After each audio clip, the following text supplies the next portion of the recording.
viewers, welcome back to Abhi's Delight. இன்னைக்கு Abhi's Delightல instant gulab jamun mix வச்சு எப்படி பர்ஃபெக்டாக ஒரு குலாப் ஜாமுன் செய்யறதுன்னு பார்க்க போகிறோம். இதில் நம்ம ஒரு சீக்ரெட் இன்க்ரீடியண்ட் ஆட் பண்ண போகிறோம். ஸோ நீங்கள் அதை ஆட் பண்ணி செஞ்சிங்கன்னா இதே மாதிரி உங்களுக்கும் குலாப் ஜாமுன் சூப்பராக வரும். பட் இதில் பார்க்குறதுக்கு முன்னாடி நீங்கள் நம்ம சேனலை இன்னும் சப்ஸ்கிரைப் பண்ணலைன்னா சப்ஸ்கிரைப் பண்ணிக்கோங்க. அதில் போடுற எல்லா ரெசிபீஸையும் நீங்கள் பார்க்க முடியும். இப்போ குலாப் ஜாமுன் செய்யறதுக்கு சுகர் சிரப் ரெடி பண்ணிக்கலாம். சுகர் ஒரு பவுல் ஆட் பண்ணிக்கோங்க. எந்த பவுலில் சுகர் எடுத்தீங்களோ அதே பவுலில் தண்ணி ஒரு பவுல்,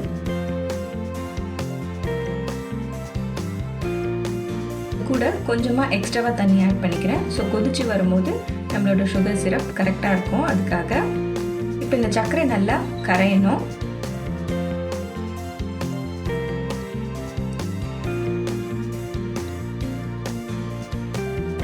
பார்த்தீங்கன்னா சர்க்கரை ஃபுல்லாக நல்லா கரைஞ்சிடுச்சு. கரைஞ்சதுக்கு அப்புறமா ஏலக்காய் தூள் ஒரு டீஸ்பூன், நீங்கள் சாஃப்ரான் ஆட் பண்ணிக்கலாம், இல்லைன்னா ரோஸ் எசன்ஸ் கூட ஆட் பண்ணிக்கலாம். இப்போ இதை சிம்மர் பண்ணிட்டு ஒரு 4 மினிட்ஸ் லோ ஹீட்டில் வச்சுருங்க. அவ்வளோதான், நம்மளோட சுகர் சிரப் ரெடி ஆகிடுச்சு. ஆஃப் பண்ணிடலாம். இப்போ நான் ஆச்சி குலாப் ஜாமுன் மிக்ஸ் தான் எடுத்திருக்கேன். நீங்கள் எந்த பிராண்ட் வேணாலும் எடுத்துக்கலாம். இது கூட ஒரே ஒரு ஸ்லைஸ் ஸ்வீட் பிரெட், நல்ல ஃப்ரெஷ்ஷான ப்ரெட்டாக எடுத்துக்கோங்க. இதில் இந்த கார்னர்ஸை கட் பண்ணிவிட்டு இதை நல்லா ஃபைன் பவுடராக அரைச்சி எடுத்துக்கோங்க. ஸோ ஒரு மிக்ஸி ஜாரில் போட்டு நல்லா ஃபைனாக பவுடராக இருக்கணும், அந்த அளவுக்கு இதை அரைச்சி எடுத்து வச்சுக்கோங்க.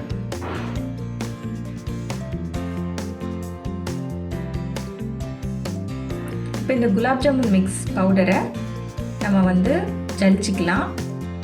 என்னதான் அது ஃபைனாக இருந்தாலும் அது ஒரு தடவை ஜலிச்சிட்டு செஞ்சிங்கன்னா ரிசல்ட் உங்களுக்கு ரொம்ப நல்லாயிருக்கும்.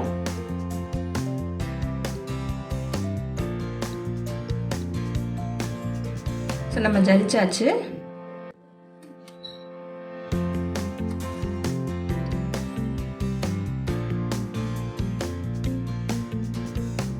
இப்போ நம்ம அரைச்சி வச்சிருக்க பவுடரை, பிரெட் பவுடரை இதில் ஆட் பண்ணிக்கோங்க. ஆட் பண்ணிவிட்டு நல்லா இதை மிக்ஸ் பண்ணி விட்டுடுங்க.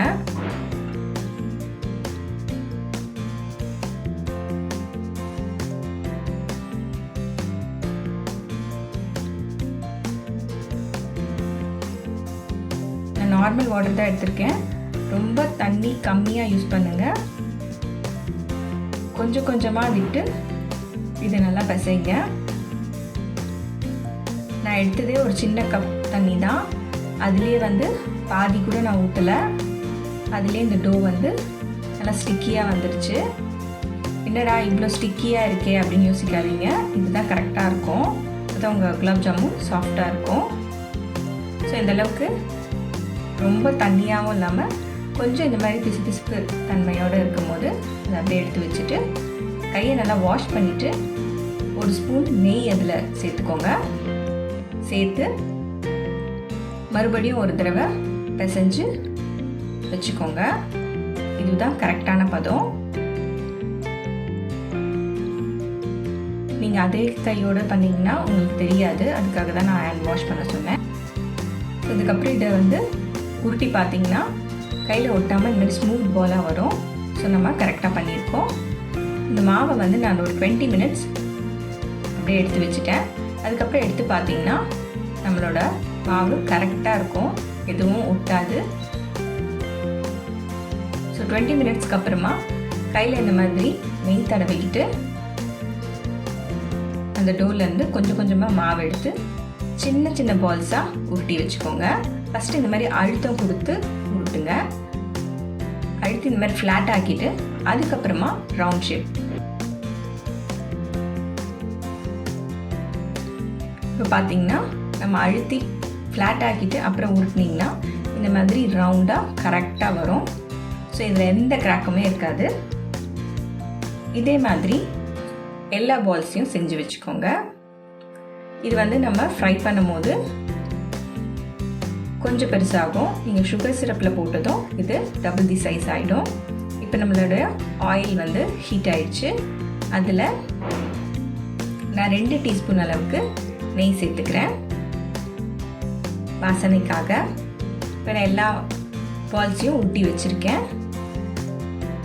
ஆயில் நல்லா ஹீட் ஆகிடுச்சு. ஹீட் ஆனதும் கம்ப்ளீட்டாக ஃப்ளேமை ஸ்லோ பண்ணிவிடுங்க. ஸ்லோ பண்ணிவிட்டு ஒரு பால்ஸாக ஒரு தடவை உருட்டி அந்த எண்ணெயில் போட்டுருங்க.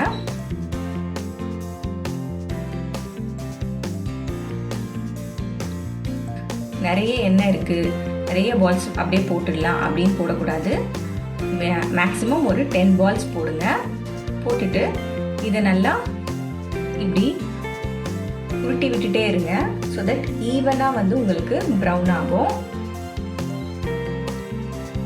இது வெந்துடுச்சான்னு உங்களுக்கு எப்படி தெரியணும்னா, நீங்கள் இந்த லோ ஹீட்டில் எப்போ அந்த ப்ரௌன் கலர் ஃபுல்லாக வருதோ அப்போ உள்ளே நல்லா வெந்திருக்குன்னு அர்த்தம். ஸோ இந்த மாதிரி நல்லா ப்ரௌனாக ஆகணும். அதே லோ ஹீட்டில் இந்த அளவுக்கு நீங்கள் ப்ரௌன் வர வச்சிங்கன்னா மட்டும்தான் உள்ளே நல்லா வெந்திருக்கும்னு அர்த்தம். இப்போ நம்மளோட பால்ஸ் பாருங்கள், ஒன்று கூட உடையலை, விரிசல் விடலை, எல்லாமே பர்ஃபெக்டாக இருக்குது. இதே மாதிரி 10 பால்ஸாக போட்டு வறுத்து எடுத்து ஒரு பிளேட்டில் எடுத்து வச்சுக்கோங்க. ஸோ நம்மளோட சுகர் சிரப் வந்து ரெடியாக இருக்குது, வார்மாக இருக்குது. அதில் இந்த ஃப்ரை பண்ண பால்ஸை இமீடியட்டாக ஆட் பண்ணிவிடுங்க. பால்ஸ் வந்து நல்லா ஹீட்டாக இருக்கணும். சுகர் சிரப் வந்து வார்மாக இருக்கணும், ரொம்ப சூடாக இருக்கக்கூடாது, அப்போது உடஞ்சி போயிடும். ஸோ இது போட்டு ஒரு 20 மினிட்ஸில் உங்களோட குலாப் ஜாமுன் சோக் ஆகிடும். அதுக்கப்புறம் அதுலேருந்து எடுத்து வேறு ஒரு பிளேட்லேயோ இல்லை பவுல்லையோ போட்டு வச்சுக்கோங்க. அப்போ தான் உங்களுக்கு சுகர் வந்து கரெக்டான லெவலில் மெயின்டைன் ஆகும். அதே ஜீராவில் ஊறிட்டு இருந்ததுன்னா உங்களுக்கு ரொம்ப இனிப்பு வர மாதிரி இருக்கும். ஸோ உங்களுக்கு இந்த ரெசிபி உங்களுக்கு பிடிச்சிருக்குன்னு நினைக்கிறேன். நீங்களும் இதே மாதிரி டிப் யூஸ் பண்ணி நான் சொன்ன மாதிரியே குலாப் ஜாமுன் செஞ்சு பாருங்கள். உங்களுக்கு எப்படி இந்த டிப் யூஸ் பண்ணி வந்ததுன்னு சொல்லிட்டு எனக்கு கமெண்ட் செக்ஷனில் சொல்லுங்கள்.